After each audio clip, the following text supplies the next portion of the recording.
Now we got me. All right. Sorry about that, folks. My forgot to push that little button that gives me phantom power. That's right. So sorry about that. That's my fault. What is going on, everybody? Happy Thursday. Almost Friday to everybody. We got Memorial Day coming up. Good stuff. So we got that going on Monday. I don't know if you guys got to work or not, but hopefully you don't.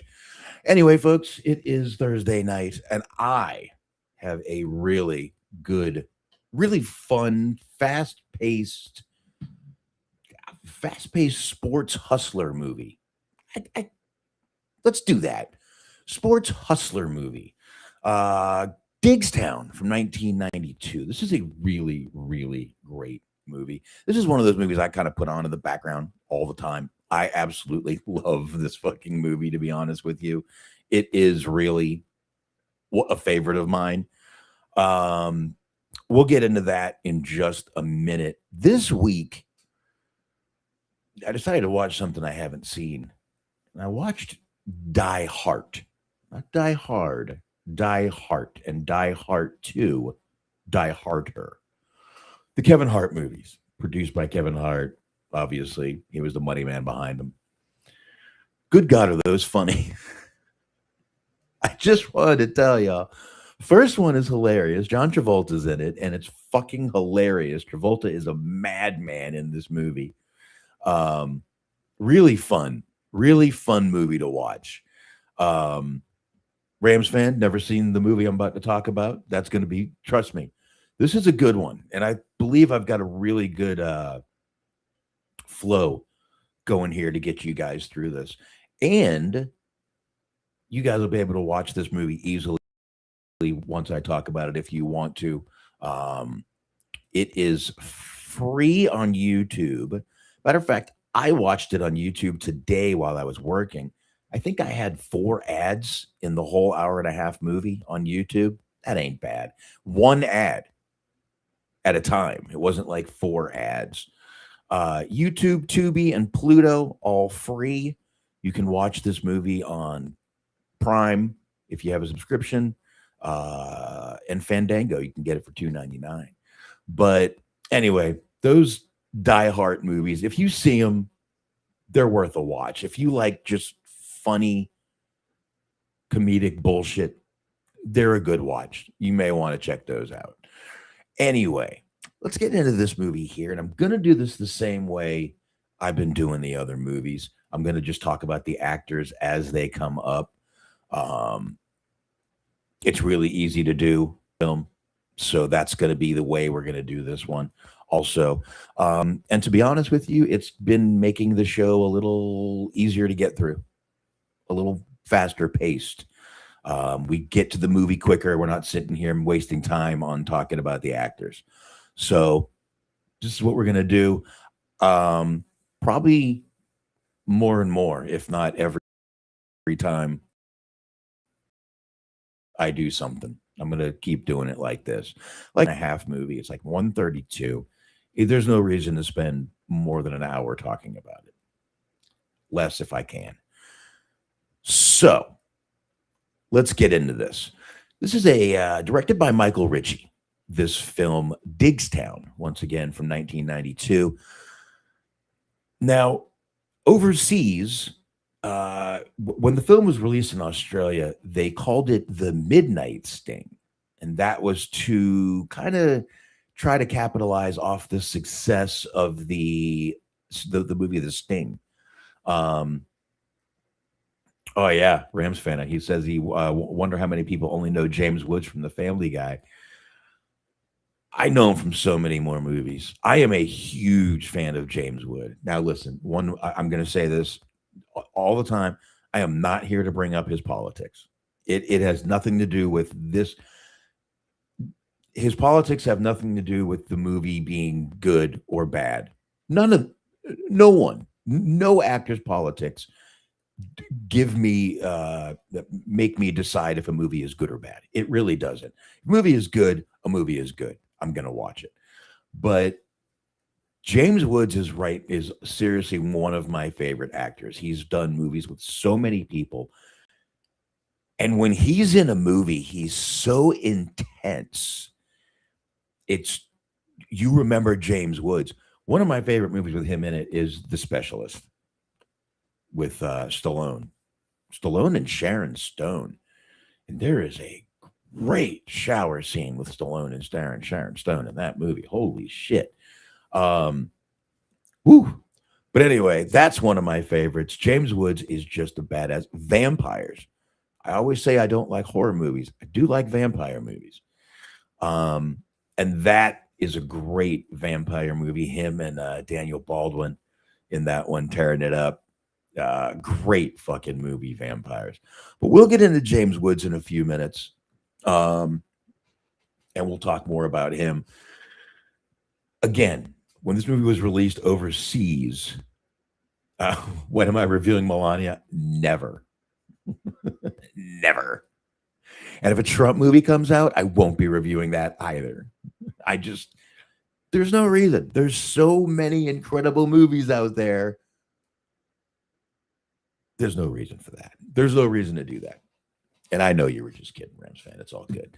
Anyway, Michael Ritchie unfortunately passed away in 2001, but he was best known for these sports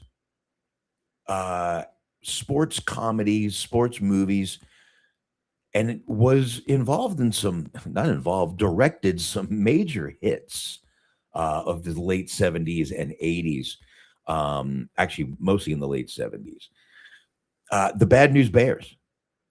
Love that movie. Walter Matthau and Jackie Earl Haley. I'm also a big Jackie Earl Haley fan. I know they did remake that movie with Billy Bob Thornton. It's the 1976 original was fucking awesome. So that's one of the movies. Downhill Racer from 1969, which was a movie about downhill skiing. That was another. I have not seen that. And Semi Tough. This was Burt Reynolds and Chris Christopherson. Talking about professional football in the old days, but wasn't only just involved with sports type movies. Also did great movies when he transitioned from the 60s and 70s into the 80s with movies like Fletch, the Chevy Chase movie, and Fletch 2. There's an actor that pops up that was all in Fletch 2 also that was in this movie. We'll talk about him in a minute. Golden Child from 1986, the Eddie Murphy, my God, just unbelievably action-packed Eddie Murphy movie. And Wildcats, where he went back to a little bit of the sports field with Goldie Hawn as the high school coach. That might have been Wesley Snipes' first movie back in 1986. He's in that movie. Very young Wesley Snipes is in that movie. So he's been involved with some really, really great movies that have come out, some iconic movies that are a staple of the 80s. Honestly, those movies are staples of the 80s. The ones, Golden Child is absolutely a staple of the 80s. Love that fucking movie. Another movie I love. Okay. Keeping hydrated, folks. Keeping hydrated. So, there's a few little facts about the movie. Then we're going to dig into the movie, okay? This movie honestly ended up being a box office flop, a big flop in the box office. It was on a budget of around $17 million, and it only made $4.8 million in the theaters. Where it found its success was in the 90s, throughout the 90s, we had a little place where you would go rent movies called Blockbuster Video.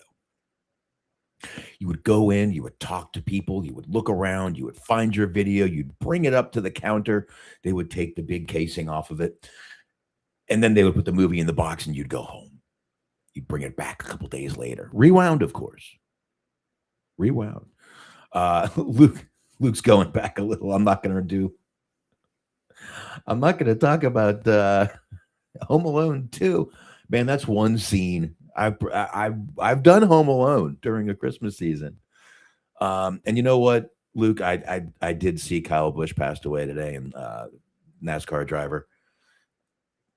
That's sad. I guess he went in. He was in North Carolina, where a lot of these NASCAR drivers end up living, um, and went in for an illness to the hospital. And I hate to say, sometimes the hospital will kill you, but sometimes the hospital will kill you. So, anyway, this movie found most of its success when it ended up being a blockbuster hit at Blockbuster. There you go, Rams fan. Be kind. Rewind. I like it. That's exactly what it is. Um, yeah. Was he only 41 or was he 51? I don't know if he was. Man, you know what? 41, 51. Either one is too young, and it's just awful. It's awful. Y'all are getting me sidetracked. God damn it. But anyway, definitely rest in peace, Kyle Busch. I thank you for reminding me of that. But yeah, this movie was kind of a box office flop. My daughter just walked in. What do you need? Okay, you can get a popcorn. 145. 145.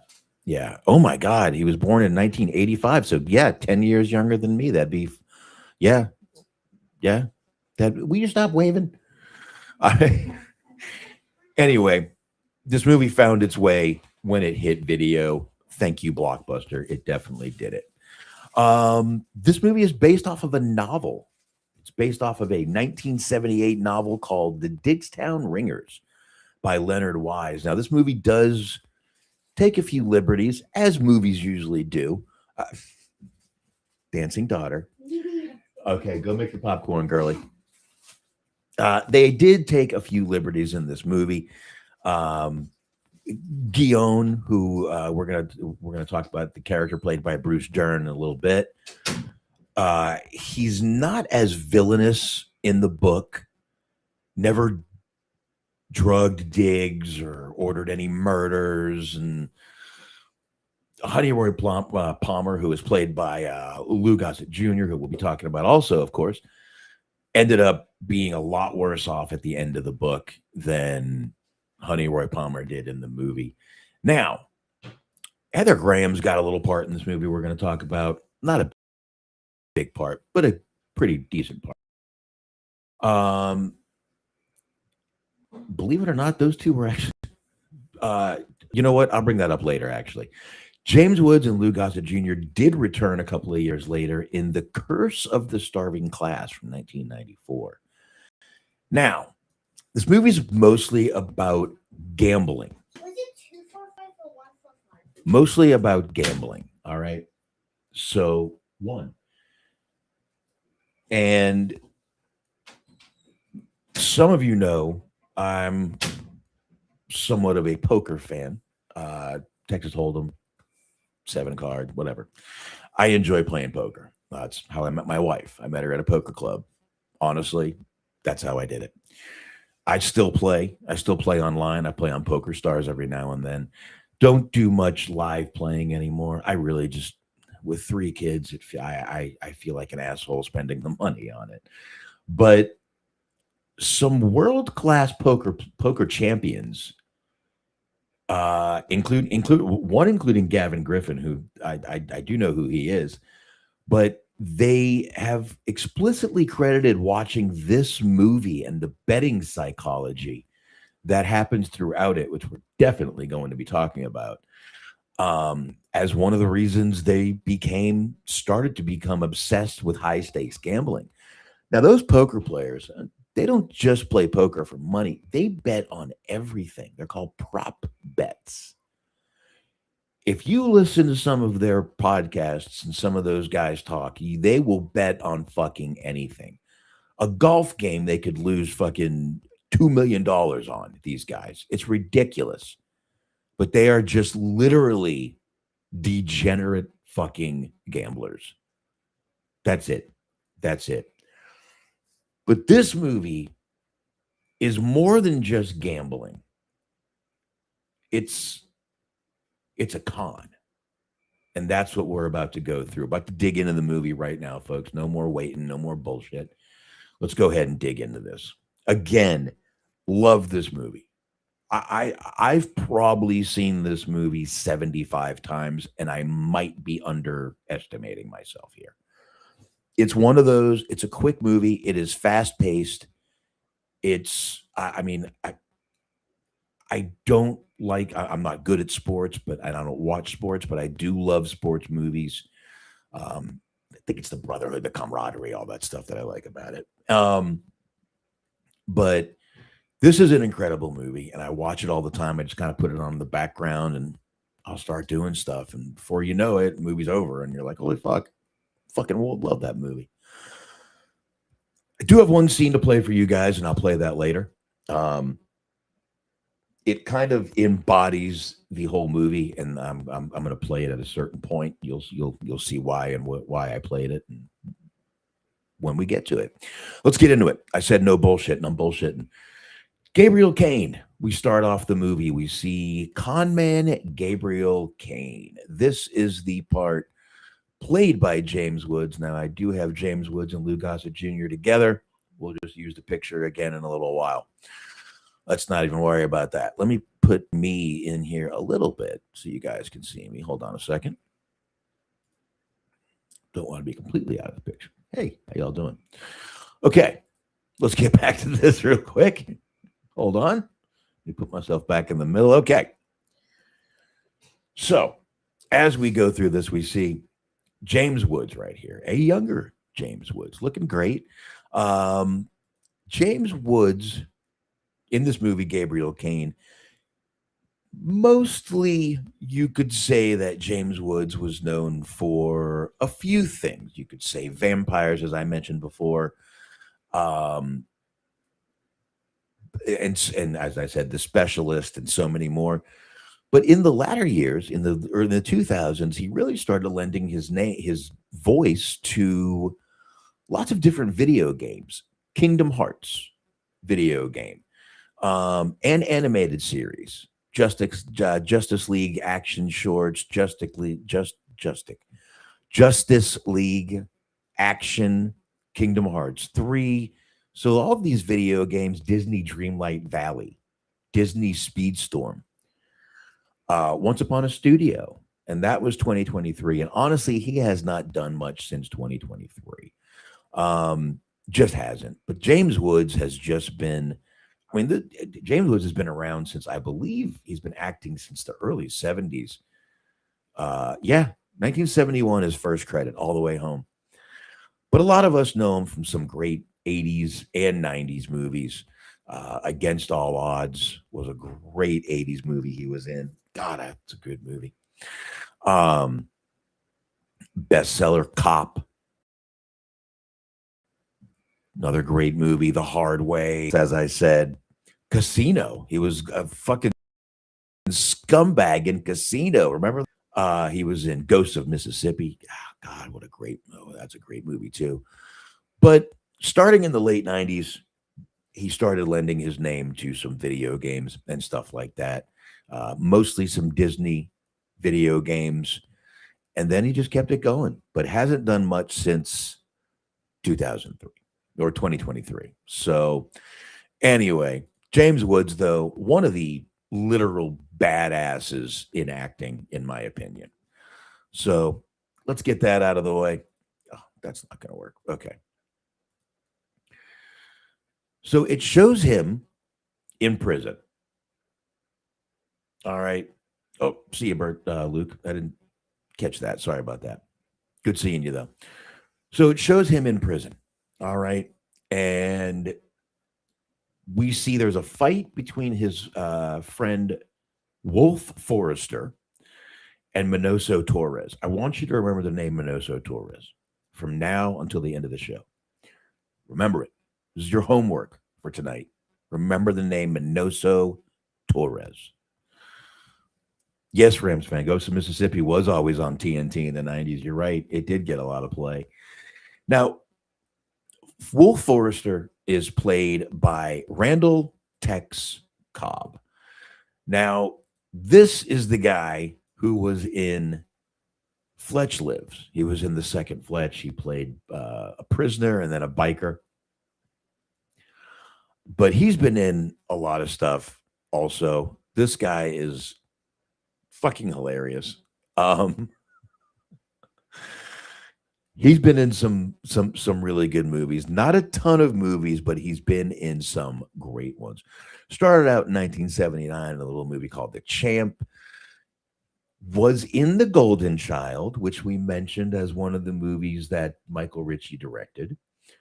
Was in Fletch 2, another Michael Ritchie movie. Was in Police Academy. Was in, there's another thing you guys might know him from. He was in Naked Gun 33 and a third.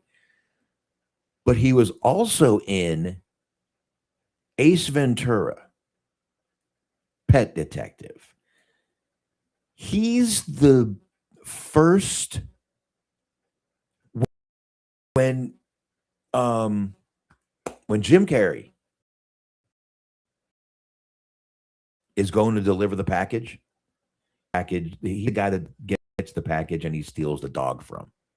That is who Randall Tex Cobb is. This being a boxing movie fits him very well.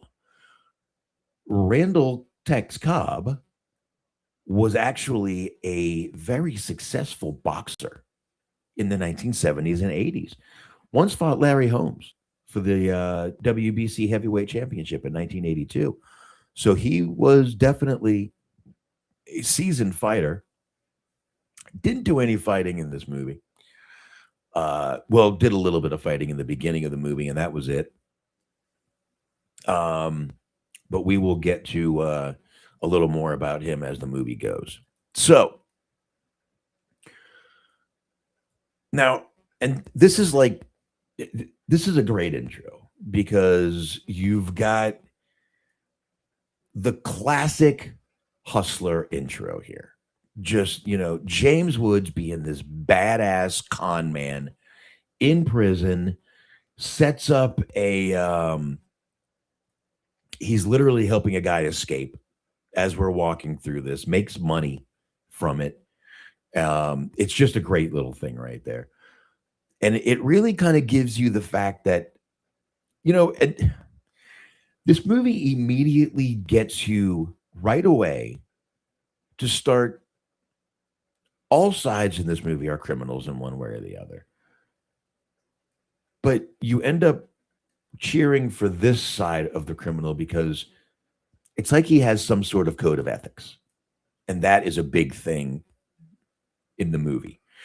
So this, again, the prison beatdown that we're watching, which is a kind of a sanctioned fight. Obviously, this is happening. They're in boxing gloves and everything. And just remember, this is foreshadowing Manoso Torres. Last time I'm going to do it here. So Caine meets up with his partner. His partner is Fitz. Now, Fitz is played by Oliver Platt. Oliver Platt's right there in the middle. Oliver Platt may be No, Oliver Platt, to me, let's rephrase this, is one of the most versatile actors out there and one of the greatest actors. He has been in so many different types of movies. One of my favorite movies he's in is A Time to Kill with him and Matthew McConaughey. As of the latter years, Oliver Platt he's kind of joined the Chicago Fire, Chicago PD, Chicago Med, kind of the Chicago David Wolf thing. And he is a doctor, Dr. Daniel Charles. So he's been in 219 episodes of Chicago Med and a few of the other shows. But Oliver Platt, Lake Placid is a great movie that he's in. He's been in Nip Tuck. He was in he was actually one of the voices in the movie the video game for Scarface back in 2006. But I mean, he was in, but he has done so much. X-Men. He was the man in the black suit. He was in one of those, the original X-Men movies, Fargo, The Good Wife. So many things this guy has been in, but has recently been in the Chicago Med show mostly. But Oliver Platt is just amazing. I love the guy. Like I said, Lake Placid is one of his greatest ones. I love him in that movie. The Three Musketeers, Bicentennial Man with Robin Williams.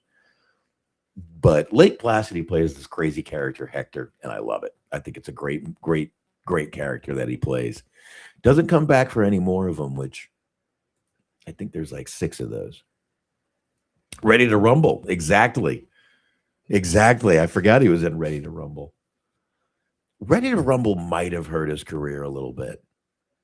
I don't think Lake Placid did. I mean, Lake Placid had, Jesus Christ, it had the guy who played Lone Star in Spaceballs. It had a good cast.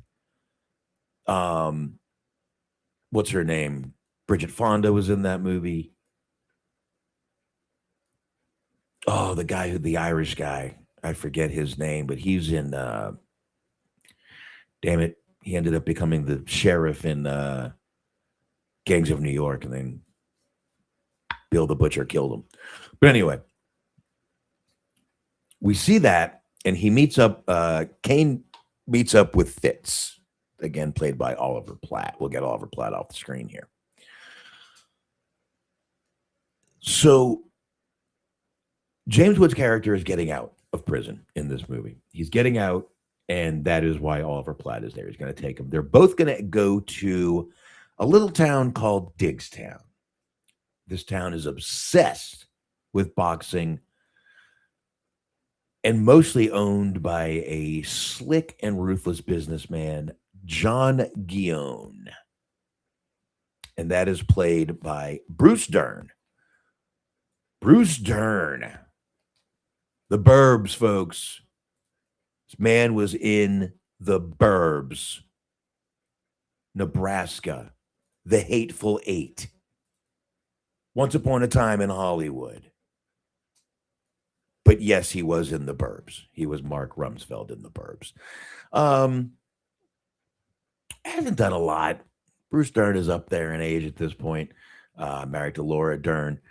But 2025, he was in The World's Happiest Man. In 2024, he was in Bloodline Killer. So he's definitely doing some good stuff. But let's face it, most of my audience is going to remember this Bruce Dern from The Burbs and this movie here. That's it. I looked. My audience is a little higher up there in age, folks. I checked this out. But Bruce Dern is another great actor. And in this movie, man, he plays this character so fucking good. So fucking good. And he also used to manage a boxer named Charles Macomb Diggs, who we're going to be talking about a little more as we go through this movie. Now, Bruce Dern is actually big into sports gambling, but he said there's 2 sports he refuses to gamble on. One is boxing. The second is horse racing. And I don't blame him for either. They're probably the 2 most rigged sports in the world. Yep, I said it. Now, as we go through this movie, we find out that Diggstown isn't just some little town. It's built on corruption. It's built on rigged sports. And Bruce Dern, as I said, just plays this evil Southerner to a T. It is it's just a great performance, in my opinion. That's what it is. It is an incredible performance. So let me hydrate.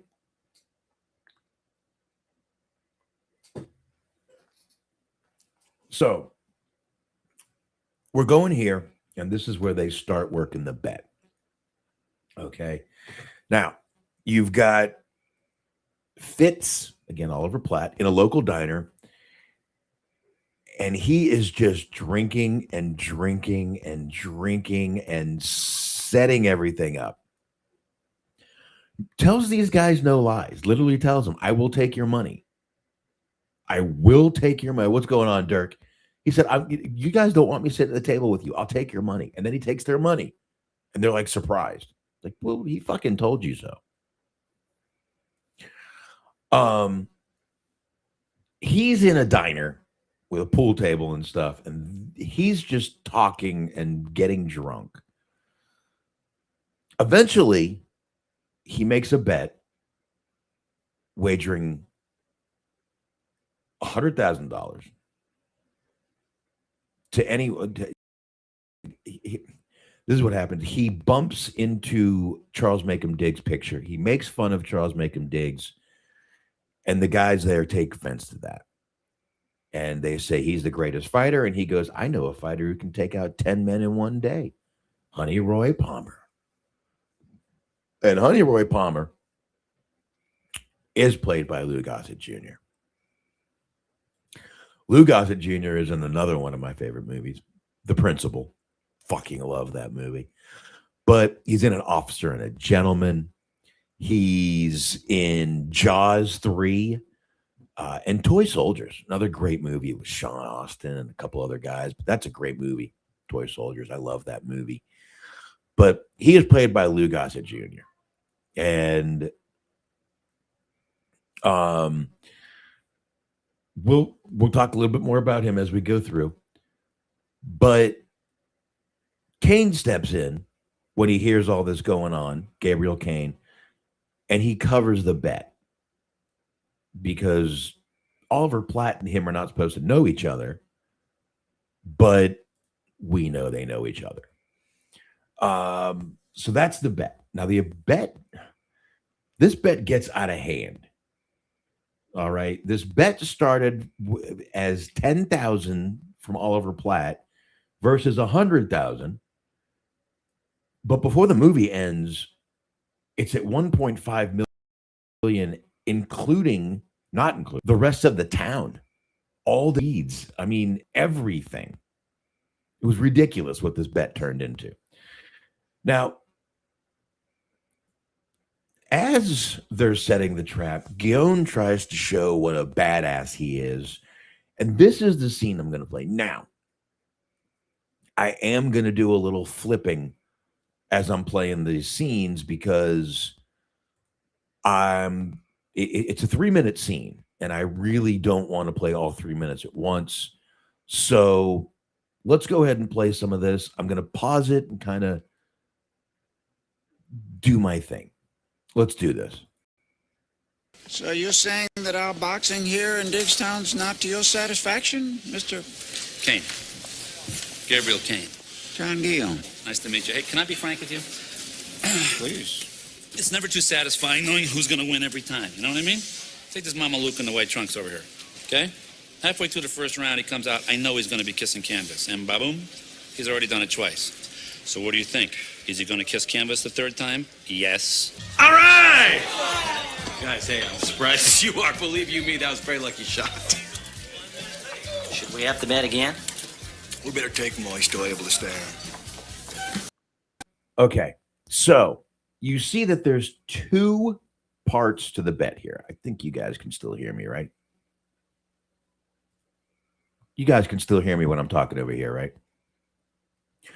So there's 2 parts to the bet here.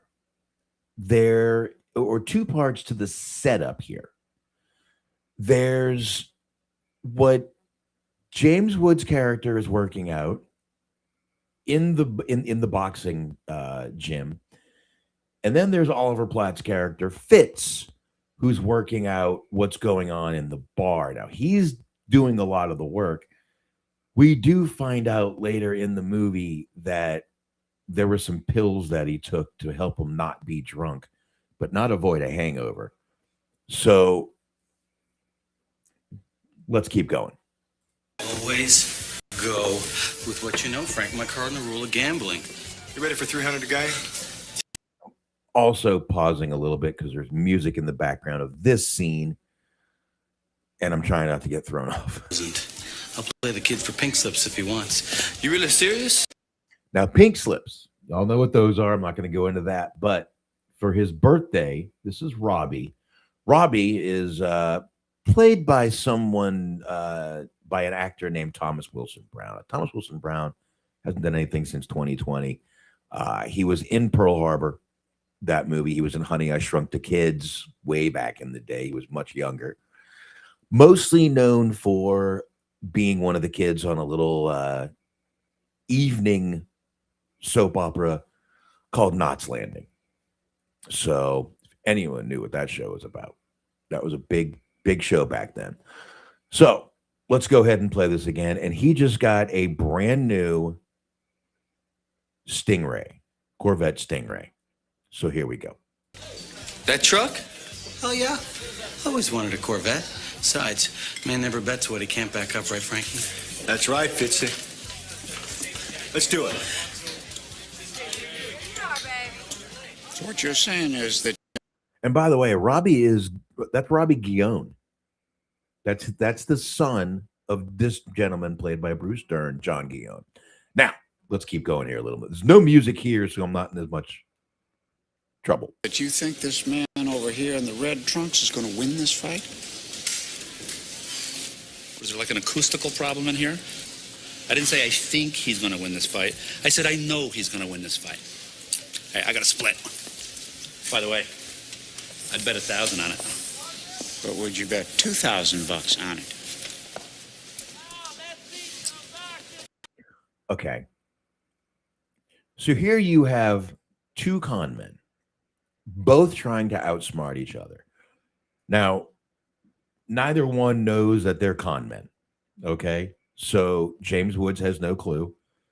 Or Bruce Dern has no clue that James Woods is a con man. James Woods has well, he does have a clue. James Woods actually is more enlightened at what's going on than Bruce Dern here. By the way, it's pouring outside. If I do lose internet or something, we're having a bad storm. So it's a great dynamic in this movie with these. Is neither one. Guillaume really thinks he's getting over on Woods. So here we go. What, are you joking? Let's do things we never joke about here in Diggstown, Mr. Caine. Our boxing and our betting. It's 1 minute. Go get him, go get him. Minute 10, 15, 17, 18, 19. 1 minute, 19 seconds. Huh? 1 minute, 19 seconds. 1 minute, 19 seconds? That's good. That's very good. He's good. You're good. You want to just say That's another one of my favorite scenes in this movie. That's good. He's good. You're good. Hey, you're good. It's delivered very De Niro. Hey, he's good. He's good. You're good. You're good. It's very De Niro delivered, and I love that fucking line. So here we go. And as I said, I think you guys realize why this is the only scene I'm playing. This completely sets up everything about the movie, the bet, everything. Good. You're good. you want to just save the effort and concede? No. I've done that good before. Question is, can I do it now? Keep your guard up. Battle chair. Okay, now this is going to be another part of homework tonight. This scene is another foreshadowing scene. Okay, I'm sorry, folks. I've actually given you guys a little bit of homework tonight, and I apologize for that. Minoso Torres and this scene right here. This is the main reason I wanted to get this clip played. Here we go. Buck!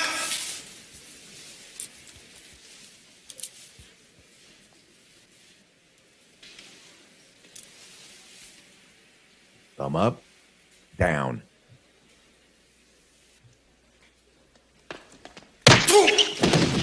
Boom. Mr. Caine,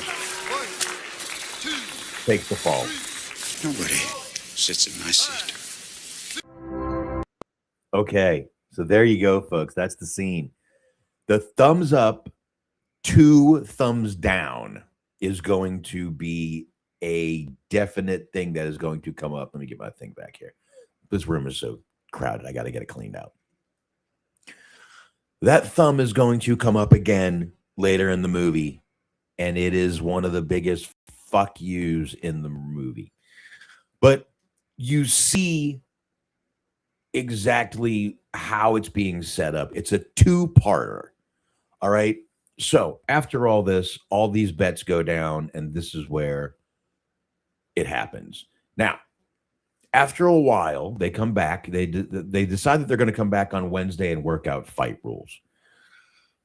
First of all, the fight's going to start at 12:01 a.m., which is a pretty brilliant idea by Gabriel here, because usually when most of the town is sleeping, they're going to be fighting. Good idea. Very good idea. But he also makes a rule, Gillon, that Diggstown fighters can be pulled from any surrounding area in Oliver County. Now, he thinks in this he's outsmarting James Woods. Again, he thinks he's outsmarting Gabriel.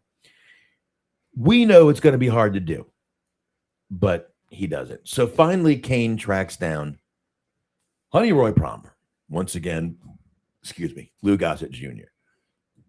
We'll put that picture back up for a second. Louis Gossett Jr. is fucking another badass in acting.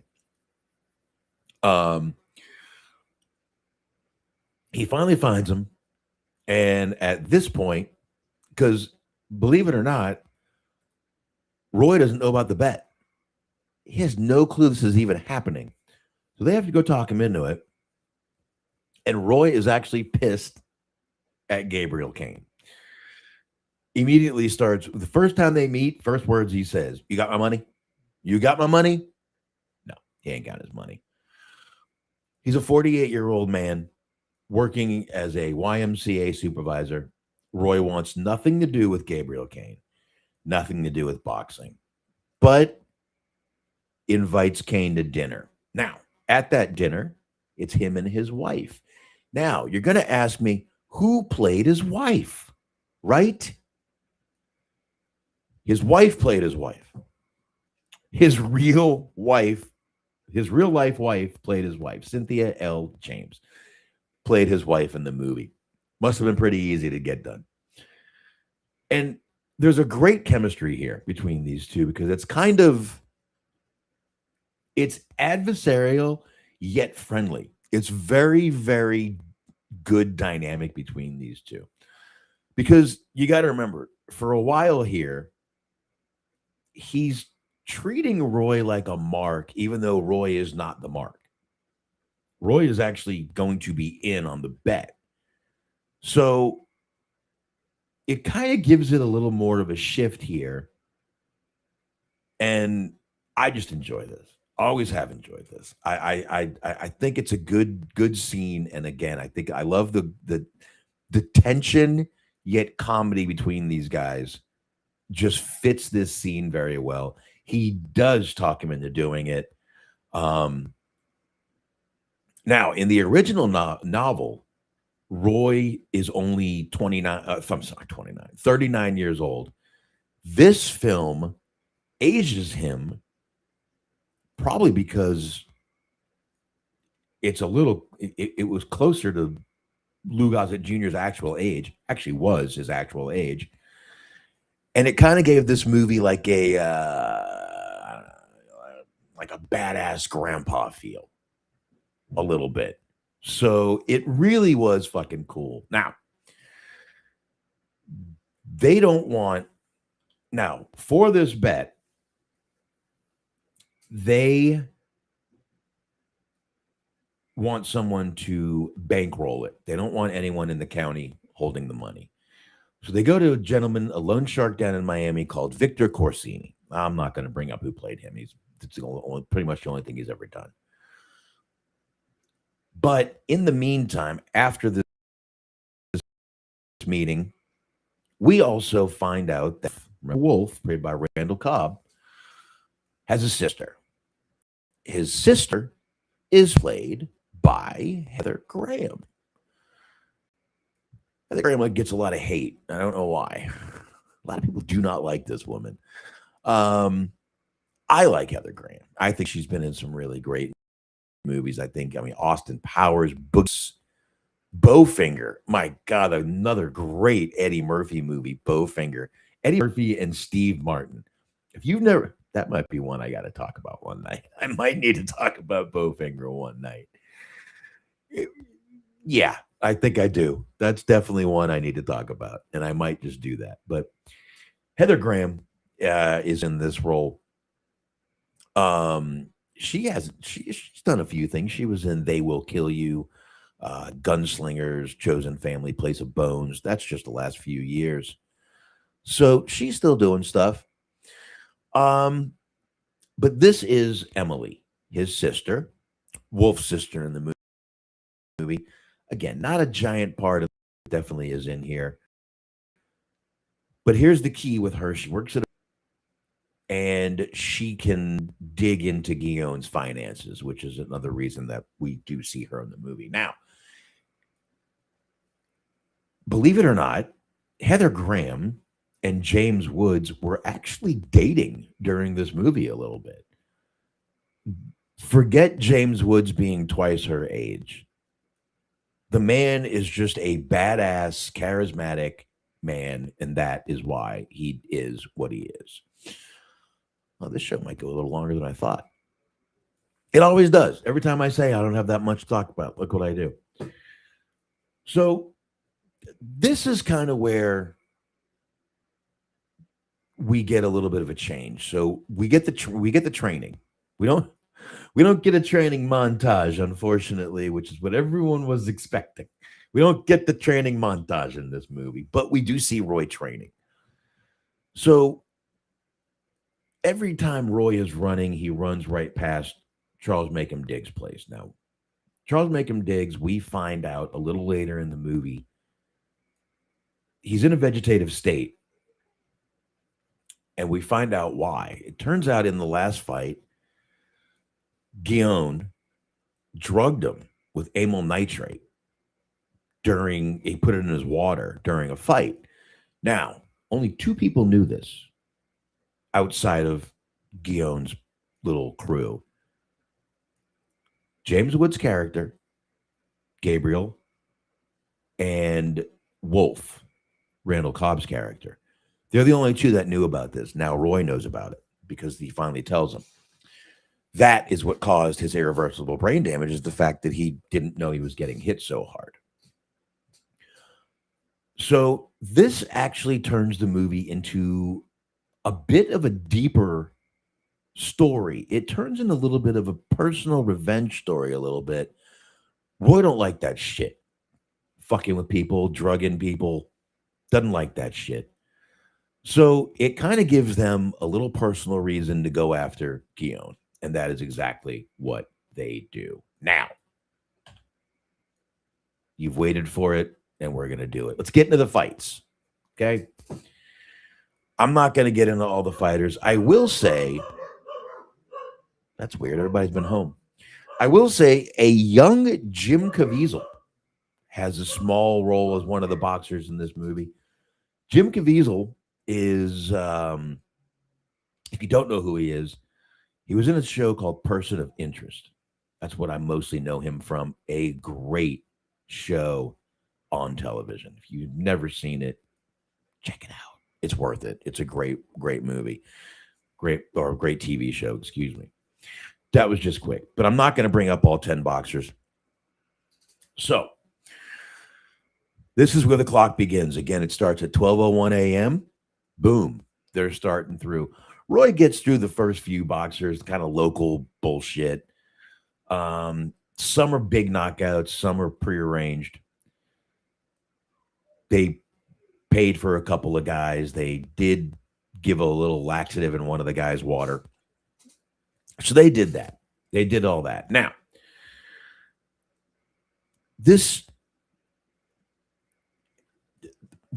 another great part about this movie is the pacing of it. Again, I said it's a fast-paced movie. the director takes great. I think the director took really good care in balancing the comedy of the fixed fights with the kind of authenticity of the real fights. It was a great balance. You needed it. By the time you got done with one fight, you definitely needed a little comedy in the other, and it made it great. So Gillon starts realizing Roy's kind of a badass. He's a badass grandpa, as we said. And he starts getting some ringers from all around the county. So he faces a few fighters that use illegal blows and even a few racial slurs. By the way, if you do watch on YouTube for free, it is edited, heavily edited. You're not going to get any racial slurs on YouTube, which I don't give a shit about. I knew the real line was said, all the real lines that were said. But anyway, we get into it, and Roy finally gets into one fight with Tank. Now think about this, folks. They're in a southern town, and they call a guy Tank. You think he looks like? He's a big, giant motherfucker with a ponytail. It's exactly what he fucking looks like. So this is another great scene, and I would have got it, but they got a little music behind it. And I'm going to give you one of these great quotes from this movie. It's they go to their corners in between matches, and Roy's getting his ass kicked pretty good here in this fight. And Gabriel looks at him, and he goes, "Remember this. You are black." And Roy looks at him like, what the hell is that supposed to mean? And he goes, "I don't know. It's a roots kind of thing." And Roy went, "Well, you shit at motivation." It was a deeper joke than everybody thought it was, because Louis Gossett Jr. actually played the fiddler in the 1977 miniseries Roots. So it was a kind of a dig.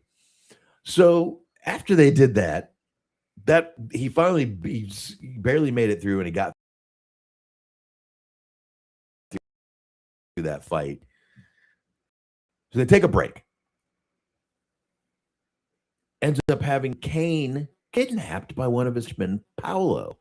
Now, Paolo, played by, I do want to mention him, is played by Michael DeLorenzo. Why did I think I had a picture of Michael DeLorenzo? Did I? I did not. Michael DeLorenzo, though, is most known for playing Eddie Torres on New York Undercover, an incredible TV show. Fucking love that TV show.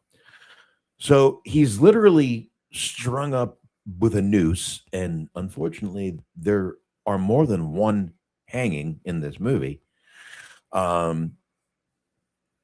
But this kind of is letting him know there's consequences to the bet. Winning or losing, you're facing consequences. Believe it or not, James Woods is completely unfazed by this. I love how James Woods has an intense yet deadpan delivery. It's one of the weirdest things. You don't expect both to happen, but it does. True North says, "I knew a guy who would watch Roots backwards just to watch the slaves go back to Africa." Okay.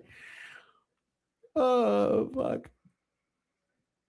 Anyway, that's what this is. This is this was a reminder that if I don't kill you, Corsini will. That's pretty much what it was. Okay, now, in the midst of this, Gillon finds one of his fighters isn't fighting right, and he sees something's going on, and he thinks he's being conned again. Well, he blackmails a local fighter, threatening his brother's safety, and Roy does get the win here, but it wasn't easy. It went through way too many rounds. He was supposed to go down. And I do want to say that local fighter, though, was played by a good actor. Dwayne Davis. Dwayne Davis was in the program Ghosts of Mars, Beetlejuice. He was in Beetlejuice, believe it or not. He was the guy a little bit towards the end of the movie that told Coach, I don't think we survived that crash. That was him. So this guy goes far back into my childhood. I've known him. The Program is an incredible movie. I reviewed that movie. Ghosts of Mars, good movie. Probably won't ever review that one. But anyway. But after he beats him, and by the way, he blackmails him by threatening his brother. And his brother does die in this movie. He is hanged in this movie. They do hang him. So we'll get back to that a little later. But Dwayne Davis once again plays Hambone Busby in this movie. And I thought I would bring him up just because he's a great actor and has been in some really good movies. So who does he bring in? Gillon, being the scumbag he is, he brings in a fighter called Hammerhead Hagen. This is the only fighter that has ever beat Roy. And after a brutal fight, Roy finally chops this tree of a man down. He is gigantic. Chops him down, gets the win. At one point, it's a great scene in the movie.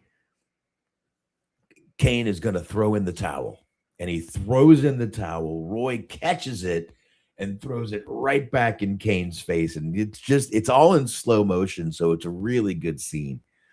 And it's just awesome. It's just awesome. So he gets it. He wins the fight.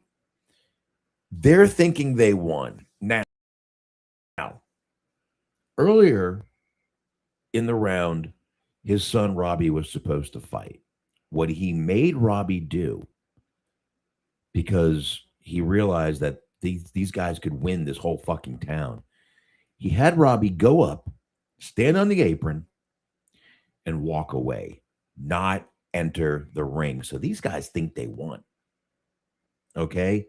They're cheering, they're celebrating, and Gillon stands on the ring and goes, he's only fought 9 men. He has not fought 10 men. What's going on, Rams fan? You're back again. What am I doing? Anyway, he goes back, and so they all go back. They have one more fight.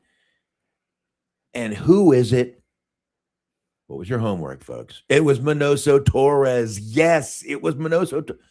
Y'all are so fucking smart. I love you guys. You're so smart. You knew it. You knew it was Minoso Torres.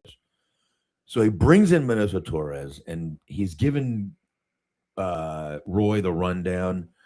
Some kind of badass pain is like a voodoo ritual to him. Guy's going to fuck you up.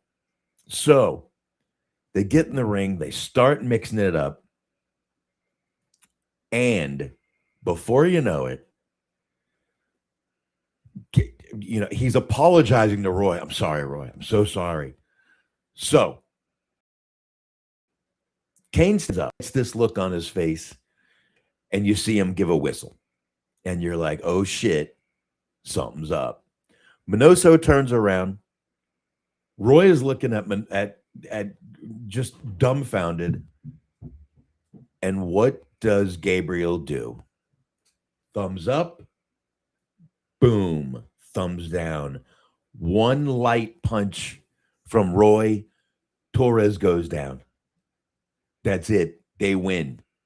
They fucking win. And I mean, it's just a great celebration. Now, the referee for that final fight, folks, was Benny the Jet. Benny the Jet Urquidez. Now, I just talked about him a few weeks ago in the Chuck Norris episode, so I'm not going to talk about him, but he was in movies like Roadhouse, Grosse Point Blank. He's in Grosse Point Blank. He's in a ton of movies. But that was it.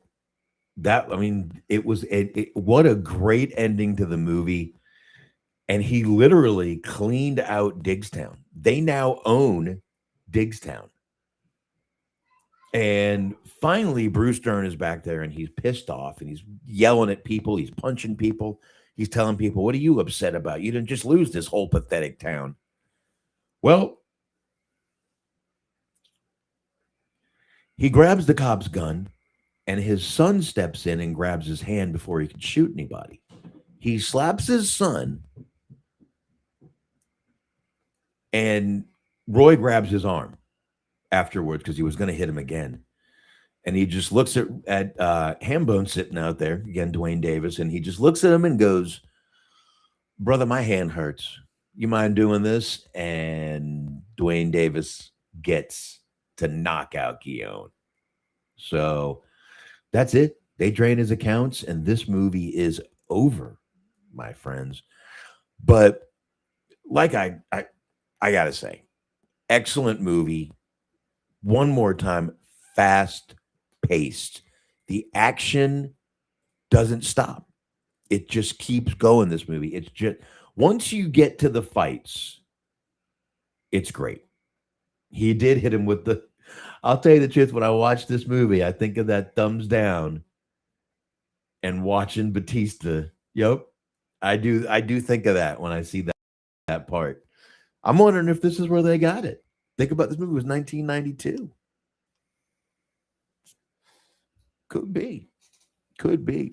But folks, this is definitely one. If you have not seen it, definitely check this movie out. Once again, you can watch it for free here on YouTube, edited with a few commercials. Tubi, free. Pluto TV, free. Amazon with a subscription. YouTube TV. Again, if you have a subscription, you can watch it in full with no commercials or anything. And Fandango, it's $2.99 to rent. So this movie is easily watchable, and I 100% would recommend anyone who hasn't watched Diggstown from 1992, go check it out. Again, if you're happen to be listening to this overseas, it's going to be called Midnight Sting because they were trying to capitalize off the movie The Sting. So there you go. I really got nothing else to say on this movie. Just a great, fun movie. I think I gave you guys all the information we could pack into that movie. But what can I say, folks? I'll be back here next week. I enjoyed the shit out of that. I love this movie, and I love doing that. That was a lot of fun. So, on that note, folks, I'm out of here. I'm going to enjoy the fucking Friday tomorrow. I'm going to enjoy the weekend. I got Monday off. I hope a lot of you guys have Monday off out there. Enjoy Memorial Day. And that's it, folks. I'm going to be out of here. Don't forget, subscribe. Once again, thank you guys for the views. Again, the subscribers keep going up. Even if they only go up 1 or 2 each week, progress is progress. I'm not going to fucking bitch about it. I knew this was going to be a hard road, basically starting over on a show, but I appreciate it. I appreciate everybody who's listening to this, however you're listening to this, whenever you listen to this. And that's it. I'm going to go ahead and get out of here. I'm going to let you guys get out of here. So on that note, thank you. Enjoy. Chat room, really appreciate you guys coming in here. And as I've said before, it just kind of keeps me moving and it also distracts me at the same time, which gives a shit. But, Rams fan, True North, Dirk, Luke, you guys, appreciate y'all coming in tonight. And anybody who was lingering back there, that didn't comment, who I might not have seen, thank you. And that's it, folks. Y'all have a great weekend, great Memorial Day, and I will talk to y'all next week.